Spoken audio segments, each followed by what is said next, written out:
Link TV, connecting you to the world. Link TV is viewer supported. Watch more at linktv.org. Link TV presents Mosaic World News from the Middle East. Here are today's top stories. Yemen's revolutionary forces urge an end to the carnage of peaceful protesters. Libya's opposition forces hit by fierce resistance in Bani Walid and Sirte. And Abbas admits difficult times await Palestinians after the Palestinian Authority's statehood bid. Mosaic World News from the Middle East begins now.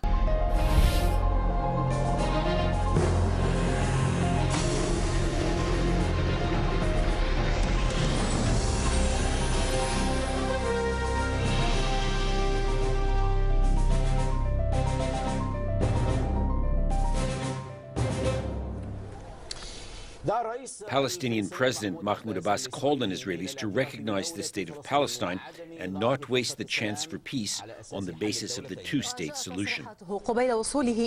His statements came shortly before his arrival to New York this morning in an attempt to request full membership for the state of Palestine at the UN General Assembly. On the eve of the Palestinian bid, donor nations to the Palestinian Authority concluded their meeting and called for resuming negotiations with the Israelis. All eyes are focused on New York on the eve of the Palestinian statehood bid that has generated escalating controversy. President Mahmoud Abbas arrived in New York, calling on Israelis to recognize the state of Palestine at the United Nations and not to waste a chance for peace. However, he also expected the Palestinian people and leadership to encounter difficulties that may not only be political but also economic. And that was the focus of the discussion during a meeting by donor nations to the Palestinian Authority at the United Nations. The long discussion that took place at the meeting was attended by Palestinian Prime Minister Salam Fayyad and Israeli Deputy Foreign Minister Dani Ayalon. Following the meeting, the chair called for resuming negotiations between the Palestinians and Israelis. He said the current deadlock in the peace process threatens the economy of the future Palestinian state. Final status issues are not being dealt with. The final status issues are not being dealt with. The meeting's message is that it is imminently necessary, in our point of view as the donor nations, to resume the political negotiations so we can move towards the goal of having the two states of Israel and Palestine living side by side in the two-state solution. The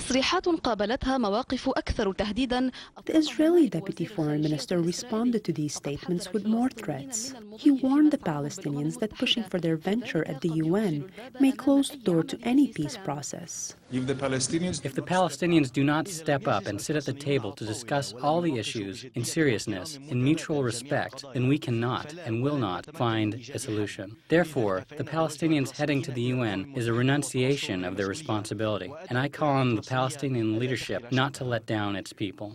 The Israelis say that negotiations come first. The special envoy of the diplomatic Middle East Quartet, Tony Blair, tried to find another formula for this Israeli position. What we should aim for this week is to have a significant advancement of the Palestinian statehood and the negotiation restarted, because that then allows us to combine strong support from the international community for Palestinian statehood with a relaunched and revitalized new negotiation. U.S. Secretary of State Hillary Clinton also affirmed the international consensus on negotiations in her talks with EU Foreign Policy Chief Catherine Ashton. The outcome of all of these international positions and pressure will be evident after Abbas's anticipated speech at the Security Council, where the American veto will most likely be used. Heading to the UN General Assembly will be the next step, where Palestine may be given a non-member UN observer state status.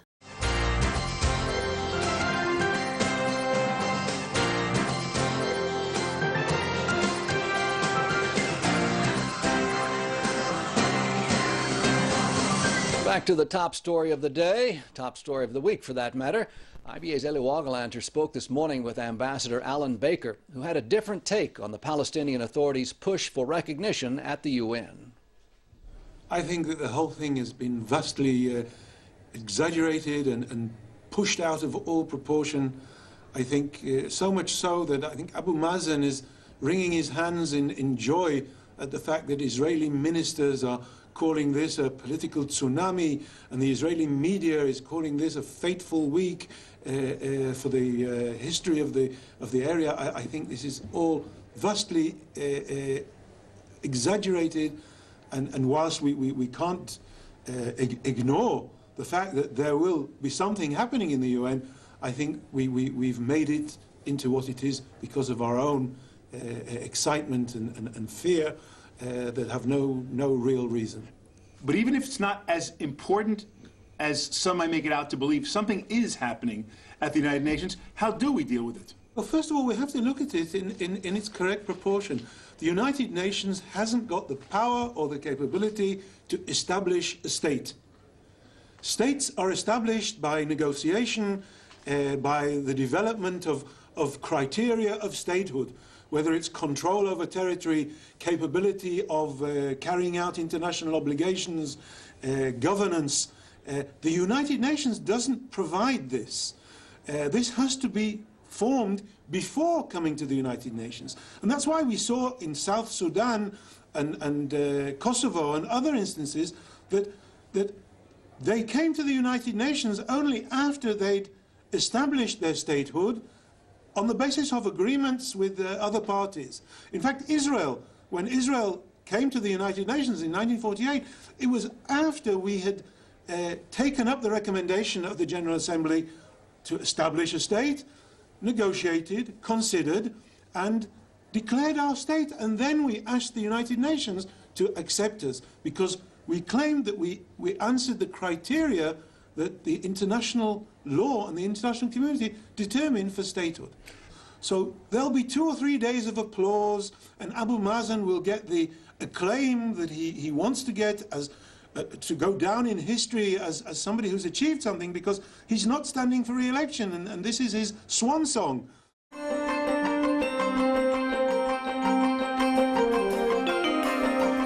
قتل 5 أشخاص بينهم طالبة وطفل في حمص اليوم ليرتفع إلى 5 people were killed in Homs today, including a female student and a child, raising the death toll to 16 individuals killed by security forces in the past few hours. This comes as the UN Human Rights Office said that over 2,700 people have been killed. Meanwhile, French Foreign Minister Alain Juppé renewed his accusation that the Syrian regime is committing crimes against humanity.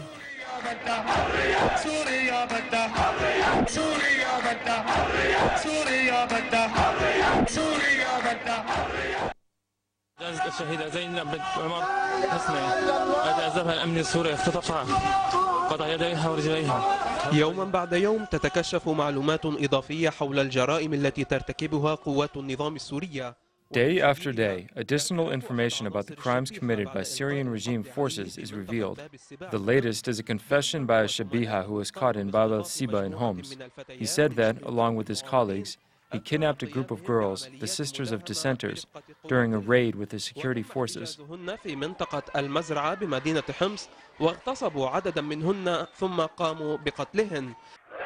They were detained in the area of Al-Mazra in the city of Homs, and some of them were raped, then killed. This led supporters of the Syrian opposition to take to the streets of towns and cities under the slogan, Monday of Anger for Zainab al-Hosseini, who was killed by the Shabiha after being detained to bait her brother, human rights activist Mohammed al-Hosseini.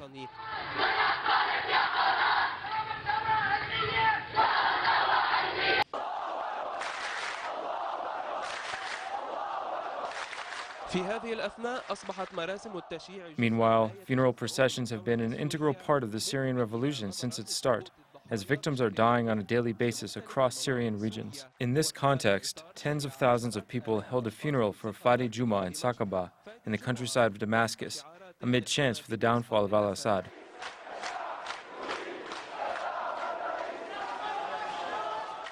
Activists posted videos online of a massive demonstration in the Damascus neighborhood of Al-Kabun during the funeral of Syrian citizen Azam Abed, amid cries for freedom.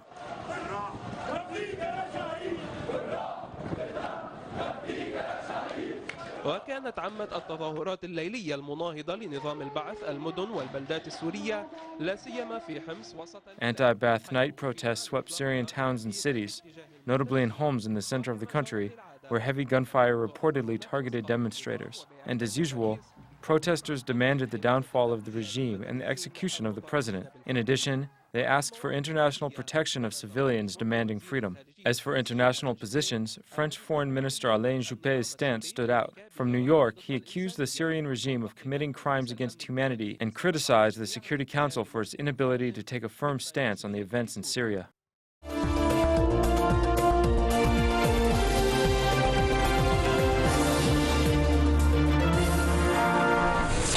من جديد يحتكم اليمنيون للسلاح، فقد قتل اليوم 20 متظاهرا قرب ميدان التغيير بصنعاء برصاص قناصة تابعين لقوات الأمن بحسب شهود عيان، فيما قضى محتجان آخران في ظروف مشابهة بمدينة تعز.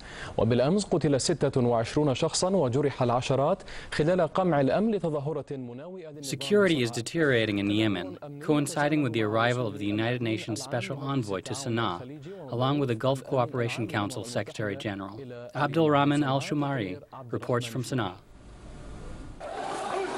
حالة من التوتر والتدهور الأمني غير المسبوق تخيم على العاصمة صنعاء ومدن أخرى عقب ما أطلق عليه مجزرة. Unprecedented security deterioration and tension are persisting over the Yemeni capital Sana'a and other cities, following what has become known as the massacre of Hayy al-Qa'a in Kentucky.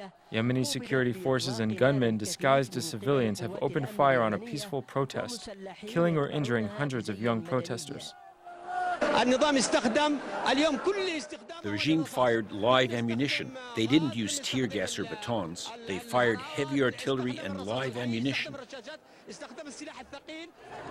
وفيما حمل الحزب الحاكم المعارضة مسؤولية ما حدث المجلس الوطني. While the ruling regime held the opposition responsible for the incidents, the National Council of the Popular Revolutionary Forces are demanding the international community take practical measures to help end what they refer to as the regime's crimes.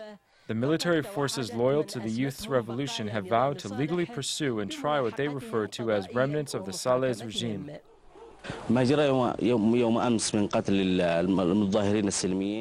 The murder of peaceful protesters yesterday has killed the Gulf Initiative. The silence of the international community is the price to be paid for the regime's cooperation with the so-called War on Terror. يوم دام جاء بعد أيام من إعلان تقرير المفوض السامي لحقوق الإنسان إلى اليمن. This bloody day comes days after the release of a report by the UN High Commissioner for Human Rights condemning the Yemeni regime for ordering the killing of peaceful protesters. These recent developments seem to be dimming any opportunity for optimism raised by Washington, which said a political settlement may be reached within a week. رغم تزايد أعداد القتلى والجرحى إلا أن شباب التغيير يعتزمون مواصلة التصعيد. Despite the rising number of dead and injured, the youths of change vow to push ahead with the revolutionary escalation until the downfall of the regime. All signs are warning that the coming days may witness further violence, especially as the military option takes precedence over a peaceful solution. Abdel Rahman al-Shumari, Dubai TV, Sana'a.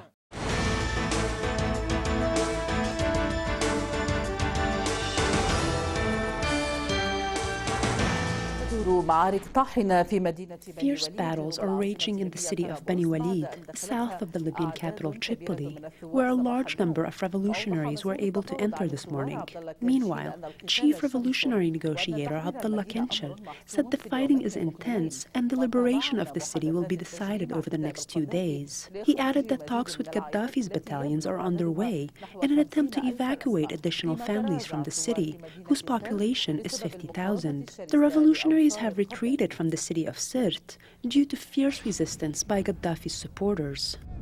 Fierce battles are raging south of the Libyan capital, Tripoli, particularly in and around the city of Bani Walid, where a large number of revolutionaries were able to enter. The sounds of explosions and gunfire are echoing across Bani Walid due to the intense fighting raging between the two sides in a bid to gain control of the city. Forces loyal to the National Transitional Council suffered from a lack of organization and failure to follow orders, which made them an easy target for Gaddafi's battalions and ultimately led to their expulsion expulsion from the city. كما لم يستطع الثوار فتح سرت المعقل الرئيسي المهم للنظام السابق لحد The revolutionaries were unable to conquer Sirte, the main stronghold of the former regime, due to intense resistance by Gaddafi's battalions. Dozens of NTC's fighters have been killed since the launch of the attack on Sirte last Thursday. The revolutionaries announced they have postponed an operation to storm the city to protect the lives of civilians, who continue to flee in large numbers. The situation in the city is very tragic. There's no electricity or fuel. The storages are empty of supplies. At the heart of the Libyan south, the city of Sabha is still under the control of Gaddafi forces.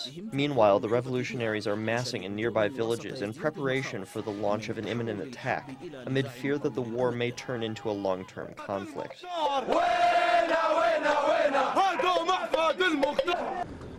اليوم الحمد لله يعني المدن اللي يتم تحريرها Today, the liberated cities have been secured, thank God. Some of the cities were peacefully liberated, such as Kotba city. Politically, NTC members have postponed the announcement of their transitional government after failing to agree on its makeup. In the capital, Tripoli, far from the sounds of artillery and raging battles, celebrations are underway to welcome 2 fighter pilots who fled to Malta 7 months ago after refusing to shell revolutionary positions. Dozens of residents greeted the 2 pilots at the Maketa military airport in Tripoli. We would like to express our gratitude to the Maltese government. As I said earlier, Libya will be like paradise. However, this paradise will be empty of people if we don't receive support. The Maltese helped us, and this is why I continue to thank them. Until achieving military resolve, Libya and its people will continue to wait for the launch of a new chapter in their lives, here at home and abroad.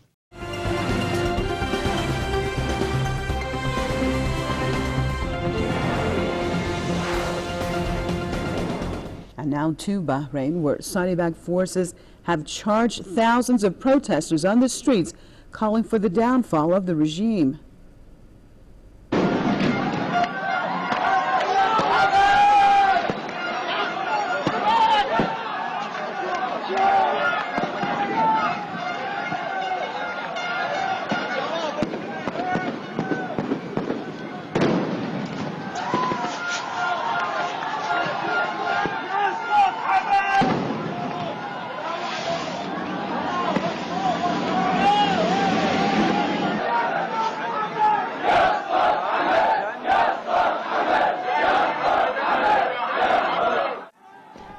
Government troops fired tear gas to break up the protests.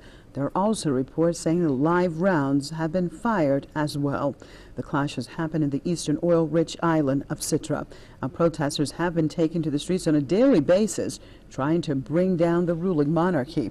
The revolution in the Persian Gulf Sheikhdom began in mid-February. Since then, dozens of protesters have been killed, and more than hundreds have been wounded in a clampdown directly supported by Saudi Arabia. Well, the head of the Bahrain Center for Human Rights, Najib Rajab, says that the regime's deadly crackdown on protesters cannot break their determination to get what they want. I think the government failed. In fact, they thought in the beginning that the crackdown and inviting the Saudi troops and the Emirati troops is going to end up the uprising that is calling for democracy and human rights. Now, it's very clear to the regime and to the whole world that people are still committed to their demand that they came out for on 14th of February. And I think we're going to witness and see more of people protesting in the coming days, especially 23rd of the month is coming, as Bahrainis call that the day of the return, where they're trying to go back to the Per roundabout. And now we expect tens of thousands of people from each and every village of Bahrain going to take part in this protest. I'm afraid that government continuation of the bloody reaction towards a peaceful protester by using their mercenaries, try to kill people. But I think whatever is going to cause, people are very much committed, and I think they are committed to go back to the Per roundabout, and we expect to see more of it in the coming days.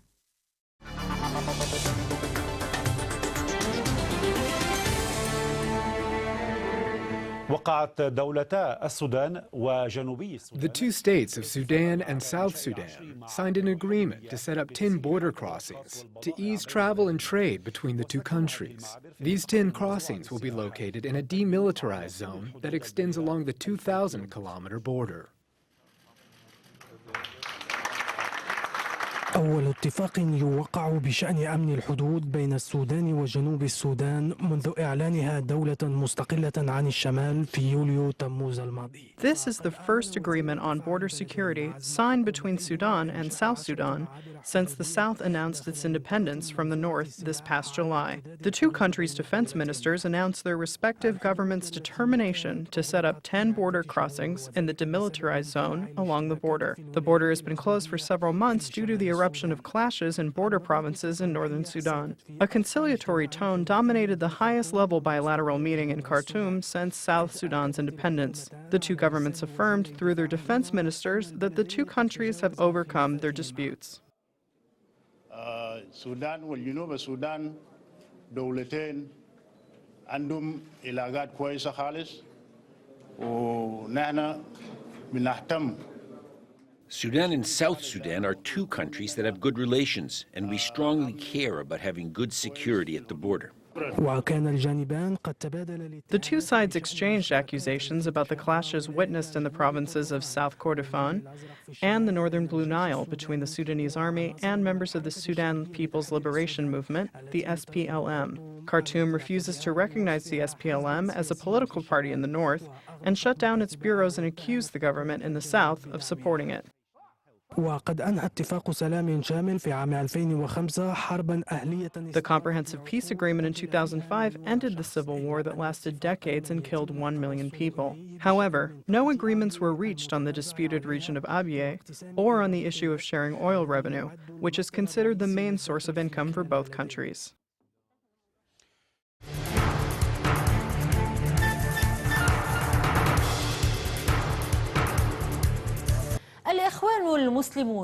The Muslim Brotherhood is the fuel for the Arab uprisings. More about the Brothers of the Brotherhood in Lebanon in the following report by my colleague Riyad Gilaisi.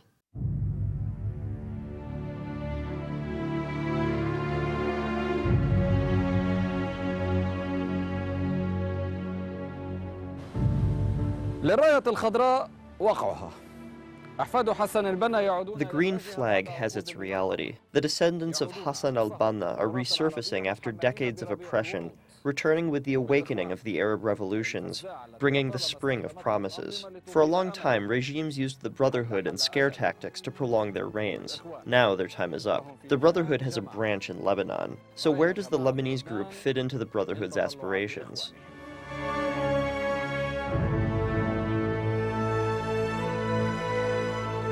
الجماعة الإسلامية هي الفرع اللبناني من تنظيم الإخوان المسلمين الذي أسسه المصري. The Islamic group is the Lebanese branch of the Muslim Brotherhood, established by Egyptian Hassan al-Banna. The Brotherhood in Lebanon began when Muhammad al-Duq founded the Ibad Rahman Association in 1949. In 1962, Fatih Yakan called for its transformation into the Islamic group because of the civil war's effects on the group and its contribution to the resistance against the Israeli occupation. اجتازت الجماعة مع الشيخ فيصل المولوي مصاعب جمة. With Sheikh Faisal Malawi as leader, the group overcame many hardships, from the Taif Agreement to the Lebanese crisis in the aftermath of Premier Hariri's assassination. The crisis affected the group, especially after preacher Fothai Yukun left and established the Islamic Action Front under the pretext that the group is biased in a number of positions in favor of the March 14th alliance. Today, after the demise of both Yakan and Malawi, the Lebanese Brotherhood is at a new crossroads in light of the recent actions taken by their brothers in the Arab world. While the Muslim Brotherhood is considered to be a fundamental part of the uprisings, the group was directly accused of conspiring with the US and the West during the counter-revolution. يتوجه إليهم أصبع الاتهام أحيانا أنه والله أقاموا علاقة مع أمريكا. For example, the Muslim Brotherhood in Egypt is sometimes accused of having relations with the U.S. That's ridiculous. The Muslim Brotherhood announced that it rejects any dialogue, even for the sake of just holding a dialogue. In the past, there has been no dialogue between the Brotherhood and the U.S., either because the U.S. does not want to open a dialogue with what it says to be fundamentalists, or because the Muslim Brotherhood doesn't wish to open a dialogue under the pretext that the U.S.'s presence in the region is hostile and in support of Israel, oppressing the Islamic movement everywhere. Turkey, a country aspiring to regain the prestige of its Ottoman ancestors, represents one of the axes of power for the Brotherhood in this era, especially in light of the ruling Turkish Justice and Development Party, which has roots extending to the Brotherhood. However, the momentum gained by the Renaissance Party of Tunisia, Hamas in Palestine, and the Islamists in Egypt, Jordan, Syria, and Lebanon is setting the stage for accusing the Brotherhood of being dependent on the new Ottoman Sultan.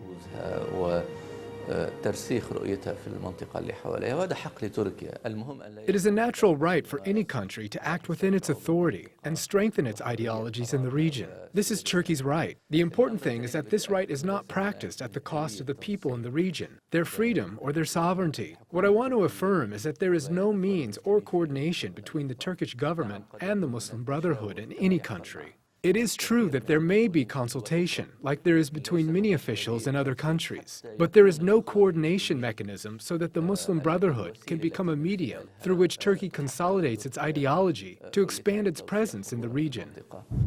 The Lebanese group stresses its independence and the independence of its brothers. Furthermore, it denies that there is any Gulf influence and complains of a lack of Gulf support. The views expressed on Mosaic are from contributing broadcasters, not Link TV or its sponsors. The production of Mosaic is made possible by grants from the John D. and Catherine T. MacArthur Foundation, the Firedoll Foundation, and by support of viewers like you. Thank you. Watch Mosaic World News online. Stay up to date with breaking news, read our blog, get transcripts of past shows, and more at linktv.org/mosaic.